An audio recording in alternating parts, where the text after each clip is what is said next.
अस्सलाम वालेकुम। Welcome back to my YouTube channel. उम्मीद करती हूँ कि आप सब खैरियत से होंगे। आज हम बात करने जा रहे हैं एक फार्मास्यूटिकल ब्लंडर के बारे में। जी हाँ, बिल्कुल फार्मास्यूटिकल से आप लोग बिल्कुल सही समझे हैं। आज हम बात करेंगे एक दवाई की, एक ऐसी दवाई की जो 1950 से लेके 60 के दरमियान में तकरीबन 10,000 बर्थ डिफेक्ट्स और तकरीबन 2,000 अमवात की वजह बनी थी। इस दवाई का नाम था थैलिडोमाइड। पहले हम जानते हैं कि दवाई वजूद में आई कैसे। हुआ यूं कि वर्ल्ड वार 2 के बाद लोगों में बीमारियां काफ़ी फैल गई थी। उस वक़्त दवाई की डिमांड भी बहुत इंक्रीज़ हुई। लोगों को एंटीबायोटिक्स, एंटीवायरल्स इनकी बहुत ज़रूरत पड़ रही थी। अब वेस्ट जर्मनी में एक कंपनी थी जिसका नाम था ग्रोनेथल। ये जो कंपनी थी ये बेसिकली पहले साबुन बनाया करती थी। जब ग्रोनेथल ने देखा कि लोगों को दवाइयों की ज़रूरत पड़ रही है तो उसने सोचा कि क्यों ना साबुन को छोड़ के हम भी दवाइयाँ बनाना स्टार्ट कर दें। तो अब आप यहाँ पे खुद देखें कि अगर कोई साबुन बनाने वाली फैक्ट्री दवाइयाँ बनाने पे आएगी तो ऑब्वियस सी बात है ब्लंडर तो होगा ही।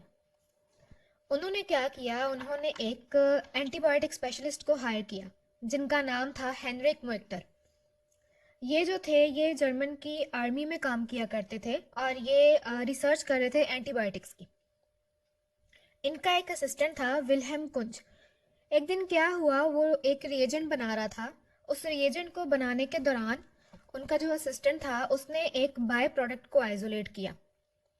उस बाय प्रोडक्ट को लेके वो पहुंचा एक फार्माकोलॉजिस्ट के पास। जब उस बंदे ने उसकी स्टडी की तो उसे पता चला कि इसके अंदर जो है ना वो सिडेटिव की प्रॉपर्टीज़ हैं। सिडेटिव होता है समथिंग जो हम यूज़ करते हैं अपने स्ट्रेस और एग्जाइटी को रिलीव करने के लिए। और उस वक़्त उधर ही उसका नाम जो है वो थैलिडोमाइड रखा गया।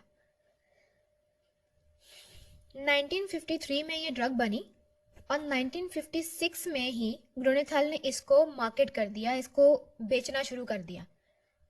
अब नॉर्मली क्या होता है कि जब कोई दवाई बनती है तो तकरीबन 10 से 12 साल लगते हैं उसकी स्टडी करने के लिए, उसकी टॉक्सिसिटी देखने के लिए और उसको अप्रूव करवाने में। 10 से 12 साल, इससे ज़्यादा भी लग सकते हैं पर मिनिमम 10 से 12 साल तो लगते ही हैं।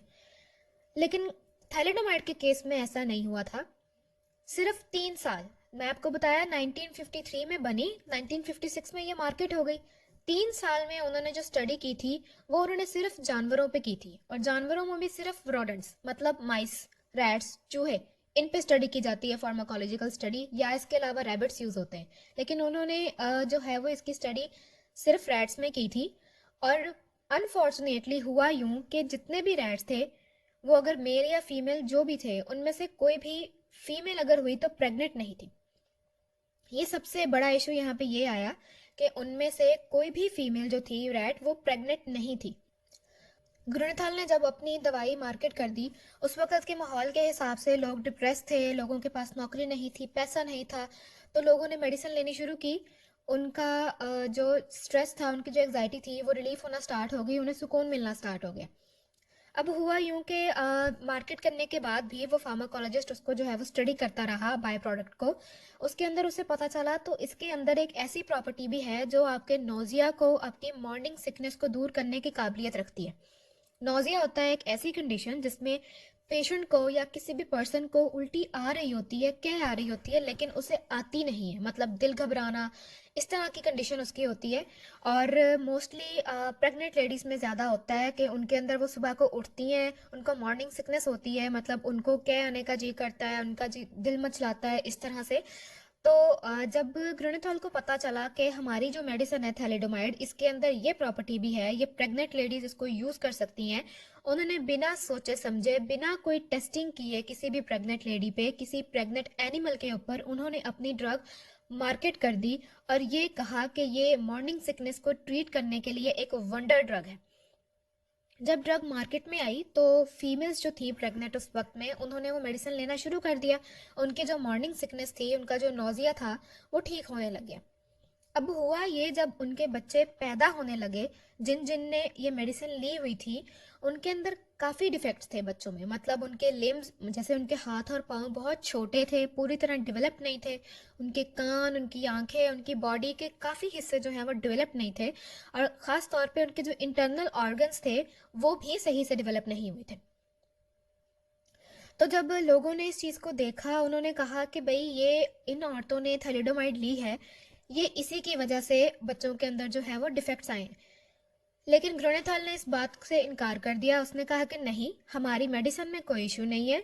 ये वो औरतें हैं जो प्रेगनेंसी में बहुत ज़्यादा शराब लिया करती थी, उसकी वजह से उनके बेबीज़ पे ये इफ़ेक्ट हुआ है। हमारी मेडिसिन इज़ परफेक्ट, हमारी मेडिसिन में कोई इशू नहीं है।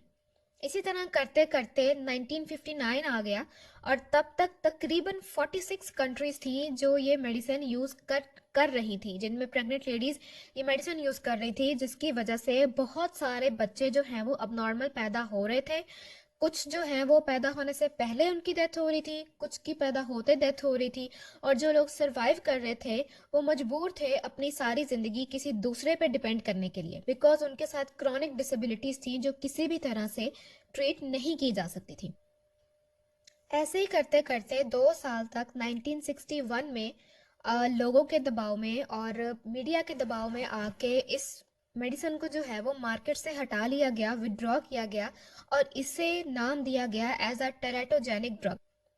टेराटोजेनिक ड्रग वो होती है जो हम लोग प्रेगनेंसी में दे ही नहीं सकते हैं, क्योंकि उसकी वजह से बेबी के ऊपर, फीटस के ऊपर बहुत बुरे इफेक्ट्स पड़ते हैं। तो उस वक्त 1961 में FDA, food and drug administration जो यूएस का था, या जितनी भी दूसरी रेगुलेटरी अथॉरिटीज़ थी, क्योंकि उस वक्त वेस्ट जर्मनी में तो कोई रेगुलेटरी अथॉरिटी थी नहीं, अगर होती तो वो पहले से ही इशू को भांप के उसको जो है वो ड्रग को पहले ही विड्रॉ करवा लेती। लेकिन उसके बाद जो है वो आईसीएच गाइडलाइंस बनी, यूएस एफडीए ने जो है वो इस चीज़ पे फोकस किया कि थैलेडोमाइड इज़ द रीज़न, तो उन्होंने उस ड्रग को जो है वो विड्रॉ करवा लिया। खैर, उसके बाद ये ड्रग जो थी वो प्रेग्नेंट लेडीज़ में कॉन्ट्राइंडिकेटेड हो गई, मतलब कि उनमें हम लोगों ने देनी ही नहीं है, चाहे कुछ भी हो जाए। बाकी रही बात, आज भी टैलिडोमाइड यूज़ होती है, बट प्रेग्नेंट लेडीज़ को नहीं दी जाती। इसका बेसिक यूज़ जो है वो अब मोस्टली पीपल लेप्रोसी में करते हैं, या डिफरेंट सॉर्ट ऑफ कैंसर्स हो गए, इसके अंदर हम लोग जो है वो थैलिडोमाइड को देते हैं ट्रीट करने के लिए, लेकिन बहुत लो डोज के अंदर। और प्रेग्नेंट लेडीज़ में तो बिल्कुल जो है वो ये कॉन्ट्राइंडिकेटेड है, नहीं दी जाती। तो होपफुली आप लोगों को वीडियो अच्छी लगी होगी, it was very informative. So मिलते हैं नेक्स्ट वीडियो में। Don't forget to subscribe my like my channel. अल्लाह हाफिज़।